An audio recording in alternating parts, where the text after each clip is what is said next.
नमस्कार। आज देश की एक जानी मानी शख्सियत का दुखद निधन की खबर से न्यूज़ 9 लॉन्चर हतप्रद है और कहते हैं कि ऐसी पुण्यात्माओं को अगर प्रार्थना सच्चे मन से की जाए तो परमात्मा वैकुंठ धामवासी जगत के पिता भगवान विष्णु अपने श्री चरणों में स्थान देते हैं। बहरहाल हमारी उस पुण्य आत्मा को ईश्वर से प्रार्थना है और सच्ची श्रद्धांजलि है। हम उनके बारे में कुछ कहना चाहते हैं। देश की जैसे हमारे यहाँ की महान गायिका लता मंगेशकर भारत रत्न थी, वैसे ही बिहार की शारदा देवी जी दोस्तों लता मंगेशकर के समकक्ष कही जाने वाली जरूर वो लोक गायिका थी, बिहार की थी, लेकिन उन्होंने अपनी गायकी से कभी भी समझौता नहीं किया।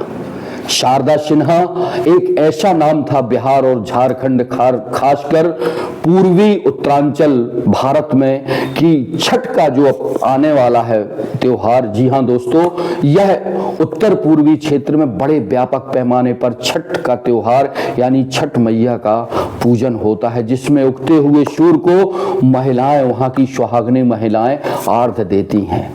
इस पर उनके जो गाने थे ना दोस्तों, आप अगर सुनेंगे वहाँ की खासकर भोजपुरी भाषा में तो आपको अंदर तक जो है हिल जाएंगे और रोंगटे खड़े हो जाएंगे। इनके बारे में जितना अगर संगीत के बारे में बताया जाए, इनका दुखद निधन मात्र छोटी सी 72 वर्ष की उम्र में एक लंबी बीमारी के चलते दिल्ली के एम्स हॉस्पिटल में इन्होंने अंतिम सांसें ली। कल ये अपना जीवन इन्होंने बड़ा प्यारा जीवन जिया और कभी भी संगीत को एक फूहड़तापन में इन्होंने कभी नहीं दिखाया। एक दौर था कि भोजपुरी गाने में फूहड़ता, अश्लीलता और पता नहीं नग्नता क्या क्या होती थी, पर उस दौर के जाने माने जो कलाकार थे भोजपुरी, चाहे वो रवि किशन साहब हों या जो भी हो, मैं नाम नहीं लेना चाहता, उन्होंने समझौता कर लिया। पर सिन्हा मैडम ने, जो वहाँ की कोकिला कही जाती हैं, उन्होंने कभी समझौता नहीं किया। उनके निधन से, जी हाँ प्यारे दोस्तों, बहनों और भाइयों, उनके निधन से संगीत के जगत में अपूर्णीय क्षति हुई है। यह क्षति शायद कभी पूरी ना हो, क्योंकि उनका नाम और काम ऐसा था, उनकी आवाज इतनी प्यारी थी, इतनी खनकदार थी, उनके अंदर शास्त्रीय संगीत, भारतीय संगीत और संगीत की जो विद्याएं या रचनाएं होती हैं वो कूट कूट कर भरी थी मैडम में। बहरहाल सिन्हा मैडम का दुखद निधन वो भी छठ मैया के कुछ ही दिन के पहले होना बिहार वासियों के लिए और पूर्वांचल लोगों के लिए बहुत बड़ी दुखद घटना है। हम इस दुख की घड़ी में सिन्हा मैडम के परिवार के साथ हैं और न्यूज़ 9 लॉन्चर उन्हें अपनी सच्ची श्रद्धांजलि या श्रद्धा सुमन अर्पित करते हुए हम वैकुंठ धाम वासी परमात्मा श्री विष्णु भगवान से प्रार्थना करते हैं कि इस दिव्य आत्मा को अपने श्री चरणों में स्थान दे। बहरहाल भारत सरकार ने उन्हें संगीत के क्षेत्र में दिए गए अनूठे, अनुपम और बेहतरीन योगदान के चलते उन्हें नाना प्रकार के पुरस्कारों से सम्मानित किया। साथ ही देश विदेश में उन्हें अन्य पुरस्कार मिले। बिहार सरकार की और झारखंड सरकार की तो वह जान रहती थी।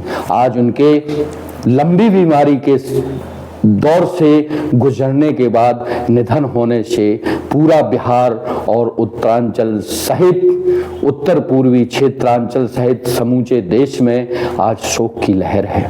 आज सिन्हा जो गायिका थी, लता मंगेशकर की कैटेगरी की आवाज थी उनकी, बिहार की और झारखंड की कोकिला कही जाती थी। उनके दुखद निधन से समूचे संगीत जगत में मातम छाया हुआ है। हम पुनः उस पुण्य आत्मा को नमन करते हुए कहना चाहते हैं कि संगीत की विद्या और रचनाएं साक्षात सरस्वती के तौर पर होती हैं।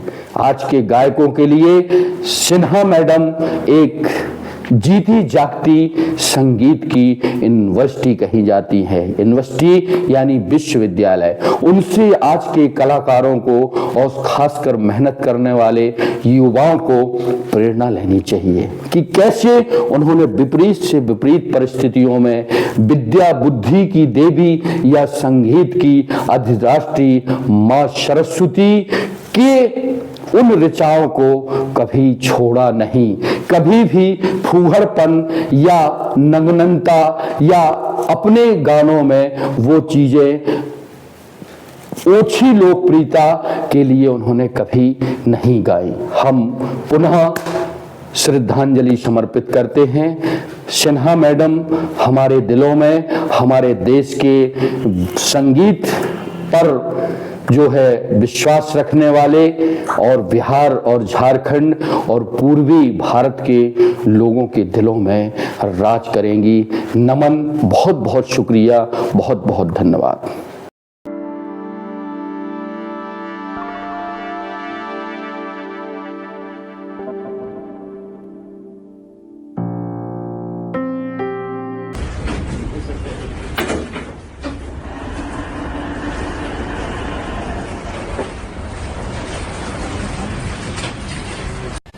और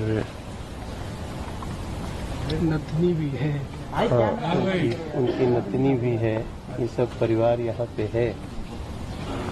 और अब ये सच्चाई है कि शारदा दीदी हम लोगों के बीच अपने इस शरीर से नहीं रही। अभी परिवार ने निर्णय किया है कि इनकी अंतिम संस्कार सब कुछ बिहार की धरती पटना में होगा। और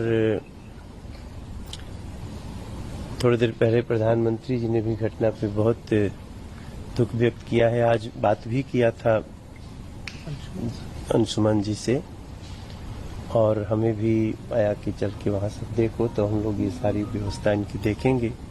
बिहार सरकार से भी मेरी बात हुई है। उनको पूरे सम्मान के साथ उनका अंतिम संस्कार होगा। मेरे लिए तो व्यक्तिगत रूप से भी बड़ी क्षति है। शारदा दीदी से अभी मेरी पिछली बात हुई तो उनका था कि मैं तुम्हारे घर आऊंगी, लेकिन वो रह गया। लेकिन वो हम लोगों के दिलों में हमेशा रहेंगी। अभी मैं अंशुमान जी का ट्वीट पढ़ रहा था, ये पर कह रहे लिखे कि जिनके स्वरों से लोगों की छठ होते थे, उसी छठ के नहाए खाए पर उन्होंने अपना ये स्थूल शरीर छोड़ा है। हम लोग, मैं जानता हूं कि उनको मानने वाले, एक तो उनका परिवार है, लेकिन उससे बहुत बड़ा परिवार शारदा सिन्हा दीदी का है। वो सभी लोगों को एक दुख बर्दाश्त करने की शक्ति मिले। बाकी अंशुमान भाई बताएंगे कि आगे क्या करना है। आप कुछ कहना चाहो? जी, अभी बहरहाल जैसा विचार किया गया है, क्योंकि पिताजी का जहाँ पे अंतिम संस्कार हुआ था अभी 1.5 महीने पहले, उसी जगह पे माँ का भी किया जाए तो दोनों को शांति मिलेगी। इसीलिए पटना ही विचार किया गया है और गुलबी घाट का ही प्रयास रहेगा। और कल कितने बजे आप लोग निकलेंगे दिल्ली से? कल सवेरे 9:40 की फ्लाइट से सब कुछ ले जाने की व्यवस्था हो रही है। अभी छठ भी चल रहा है मनोज जी, और उनके गानों के बिना अधूरा होता है छठ। हर जगह जहाँ भी छठ हो वहाँ पे गाना उनका शारदा जी का बजता ही था। मैं अभी, हमारी पत्नी छठ कर रही हैं और मैं घर में वो जब खा रही थी नहाए खाए के वक्त, तो उस समय भी उन्हीं का गीत बज रहा था। जब हमको ये समाचार प्राप्त हुआ, हमारी पीएमओ से भी फोन आया। और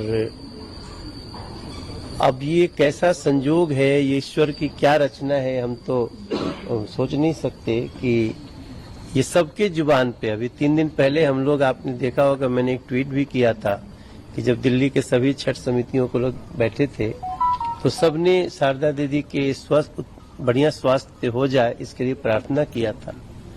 मगर अब इसके सामने तो किसी होनी के सामने किसी की कोई चल नहीं सकती। तो कल 9:40 की फ्लाइट से पटना के लिए प्रस्थान करेंगे और वहां पे जो भी कार्यक्रम होगा वो परिवार के द्वारा बताया